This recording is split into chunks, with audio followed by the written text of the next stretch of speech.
Okay, well, our next episode is called Pen Pals, and it's episode number 41. It was written by Melinda Snodgrass, and the story was by Hannah Louise Shearer, and it was directed by Winrich Colby.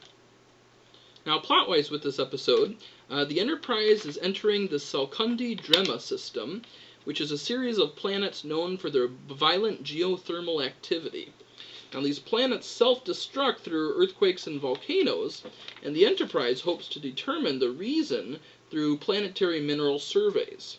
Now, after discussing it with the senior staff, Riker decides to put Wesley in charge of the surveys, which he is really excited about, but also very nervous at the same time. Now, meanwhile, Data is conducting some of his own experiments and is retuning the sensor array to wavelengths normally ignored. And when he happens across a low-intensity radio frequency transmission, he finds that there is a little girl named Sarjenka calling from Drema 4, and her question is anybody out there? And Data responds to the message and says yes. Now, although her race is not aware of life outside of their planet and interstellar life, Data maintains regular contact with Sarjenka, which violates Starfleet regulations. And after observing that Drema 4 begins to experience the same seismic upheaval as the rest of the planets in the system, Data decides to contact Picard. Now, Data wants the Enterprise to intervene and help Drema 4, and Picard decides that since what Data did, he calls a meeting of the senior staff members to his quarters. Now, the staff quickly establishes the fact that helping Drema 4 constitutes a clear violation of the Prime Directive, even though there is quite a debate amongst the staff whether they should help or not. Picard decides that he wants Data to cease contact with the girl and Drema 4, but when he hears the little girl's pleading, he decides to help. Now, at the same time, Wesley's team reports the cause of the planet's distress, and the planet is growing dilithium crystals in a uniquely aligned configuration, and the crystals are converting the heat of the planet into mechanical motion, which translates into seismic upheaval. Now, later, the team suggests a solution, and they propose using probes to burrow into the planet and shatter the crystals with harmonic vibrations. And the planet succeeds, and Drema 4 returns to normal.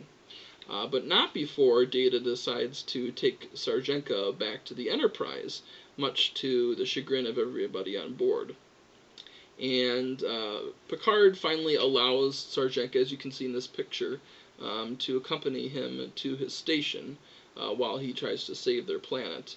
But he is definitely annoyed by Data because Data is really going overboard and violating the Prime Directive here, and basically he's saying, Picard says, in for a penny, in for a pound, eh, Data? And Data says, yes, that's exactly what it is.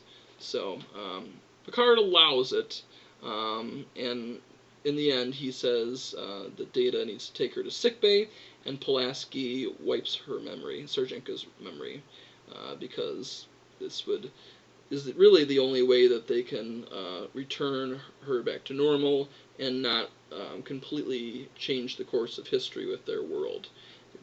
Part of the Prime Directive is making sure that it protects everybody else too, and from interfering. So that's what happens, and that is the end of the episode. Now, there is kind of a little bit of controversy, at least in my mind, with this particular episode, and that is Lieutenant Commander Data. Now, the writer, Melinda Snodgrass, I'm going to quote Melinda here, she says, "In Pen Pals, you can picture Data becoming entranced and answering the question, is anyone out there? First, he's an android, and if you ask him a question, you're going to get an answer. Secondly, the whole thing would be so charmingly intriguing to him that he would do it. We kicked around who else to put in the role of the person communicating with the child, and finally I said Data was the only one, and everyone agreed with me. You never could picture any of the other characters doing that, but Data can make the mistake, and I don't mean in a pejorative sense, and step out of his careful Starfleet training, because he's really just growing up. He's more of a child than Wesley." And in that sense, I get that, because Data is childlike in his desire to, and what it means to be human, and just kind of learning through that. And we definitely see that in his character as he's learning new words and trying to express emotions, and in one episode he even grows a beard. However, at the same time, as they point out, Data is an android, and he doesn't suddenly forget Starfleet regulations or the fact that he's violating them.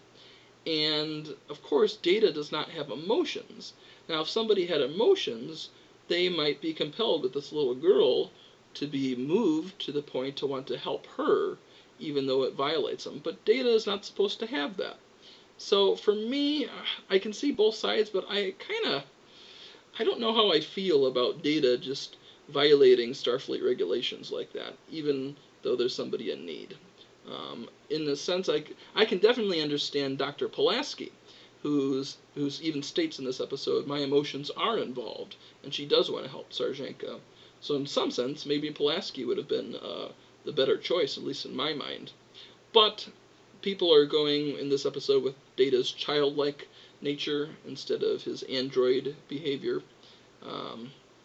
I guess we're just throwing away the whole emotions bit and just relying on that part of his personality here. But having said that, this is a very enjoyable episode.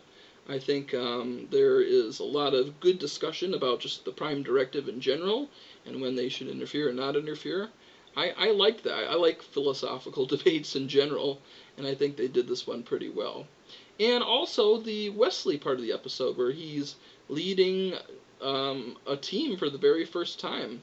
It's kind of nice to see him go through that and kind of grow up a little bit. As in the first season, it's just been ridiculous how much they've made him basically a 5 or 6 year old in a teenager's body. And now they're finally growing him up a little bit. I think they still need to do a better job, but at least he's moving along here. So that's a good thing. So yeah, I really liked this episode.